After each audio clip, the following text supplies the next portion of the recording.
Without a doubt, the most controversial shot when it comes to hunting is the headshot. In today's video, we're going to be looking at headshots versus body shots. I'm going to share some thoughts with you guys. I look forward to seeing your discussion, civilized discussion, down below in the comments.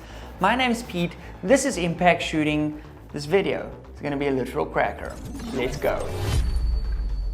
I think it's very important to start this video by saying we're all hunters here. We don't need to be infighting amongst each other. The goal of this video is to explain sort of the pros and cons of each and then give you guys the tools to make an informed decision. But I think it is so vitally important that we also realize the limitations of our own skills. Myself, I'm a competition shooter. I shoot competitions every other weekend in various disciplines, so I'm a very proficient shooter. So for me to hit a target this big at 200 yards, it's a relatively easy shot, even in quite challenging conditions. Now, that might not be the same for the guy that hunts once or twice a year. So it's very, very important before you do any form of hunting, whether you know you're gonna try your first headshot ever, which is not the goal of this video. I don't wanna encourage you to go out and do that if you don't have the skill level.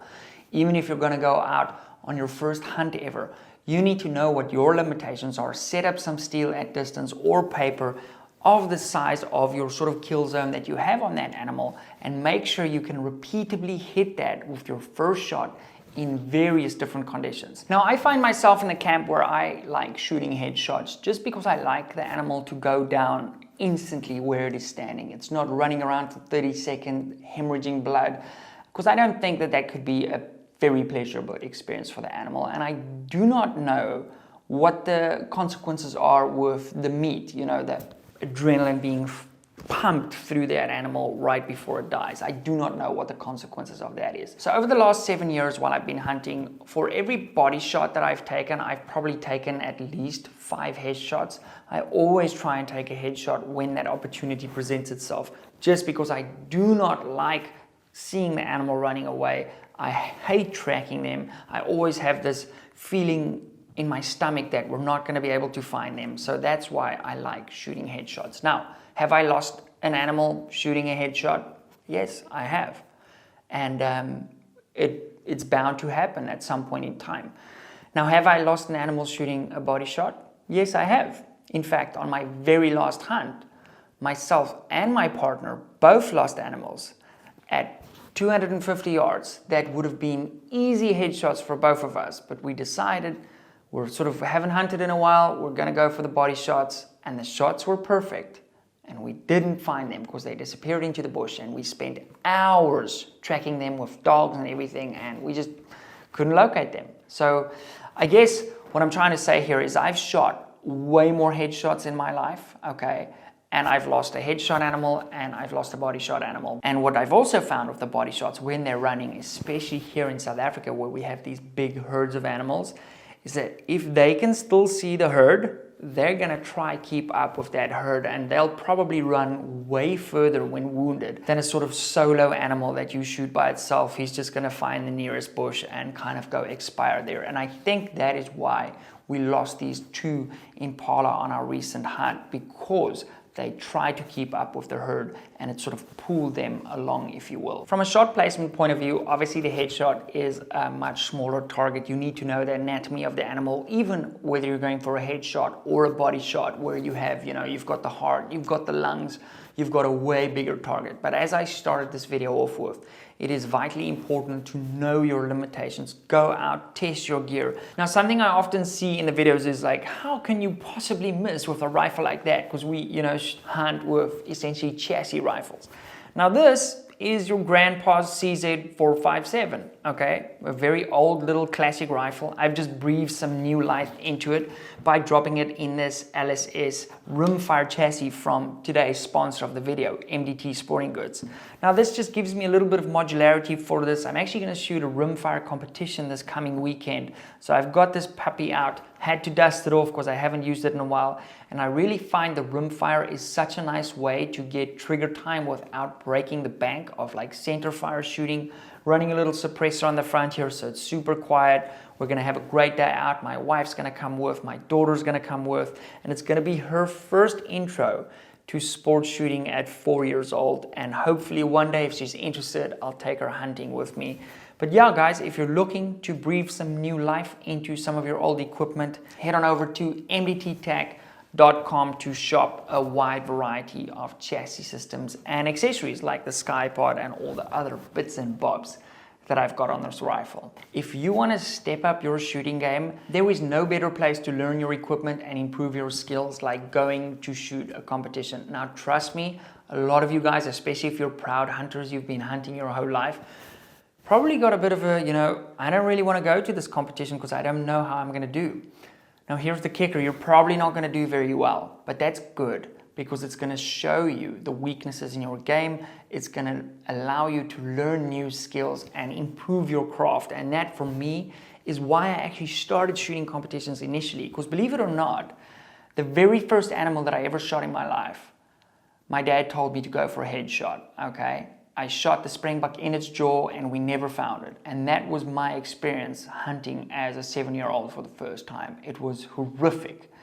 So when I was an adult and I wanted to get back into hunting, okay, you'd think I'd be scared to do headshots again given my previous experience with that, as a kid. And I got into the competition scene purely from, I wanted to be the best hunter I can be, and I shot competitions for 2 years before I eventually went out with my friend Fred, and we got my first kudu with my 6.5 Creedmoor. I'll try and link that video for you guys here somewhere. So I really wanted to make sure that I give the animals the respect they deserve to be able to put my shot exactly where I want them. Let's look at some of the pros and cons of headshots versus body shots. So let's start with headshots first.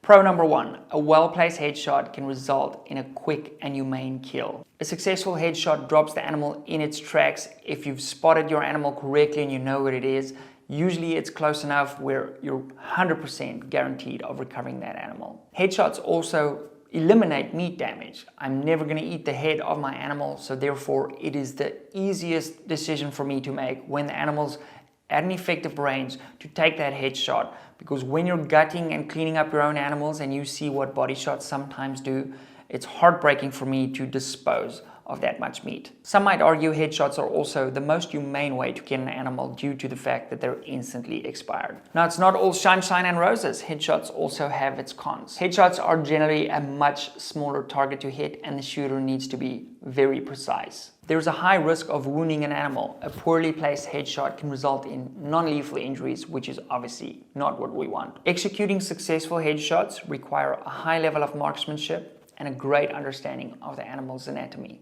Headshots are also considered controversial, hence this video, due to the high risk of wounding an animal. Now let's have a look at some of the pros and cons of body shots. Pro number 1, you generally have a larger target to take aim at, resulting in a safer shot. As the size of the animal goes up, so does the target size. Now this is kind of true for headshots too, but on body shots, the lungs on a big kudu and something like that, they're pretty generously sized targets, making those shots that much easier. Now, because of the generous size of our targets represented with here, we could argue that body shots are easier shots to take for less experienced hunters and shooters. And that is because we have an increased margin of error. If you're slightly off on a headshot, it might be a bad shot.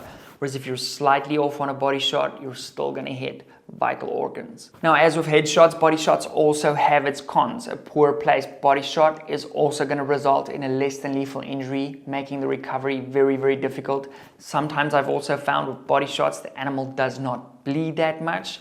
Another thing to consider with body shots, which I have found less evident with headshots, is actually the angle that the animal is standing towards you. You need to have a very good understanding of the anatomy of the animal and also have the awareness when in the moment to notice how that animal is standing. Because if it's standing towards you or slightly quartering from you, you have to account for that and place that shot to miss bones but still hit vitals. So that could make those shots a little bit more challenging, and it's vitally important that the hunter takes those factors into account before squeezing his round downrange. Body shots also cause meat damage, as we spoke about earlier. If you've ever gone to a skinning room or something like that, and a lot of guys will probably watch this from other countries too, but if you see what a body shot does, especially if you've hit some bone, especially even if you're shooting sort of a faster cartridge like a 6.5 PRC or something like that, it rips a lot of meat up, and I'm not a fan of doing that, especially when we're hunting sort of antelope-sized game. you're throwing like 25% of that animal away, which I don't like doing.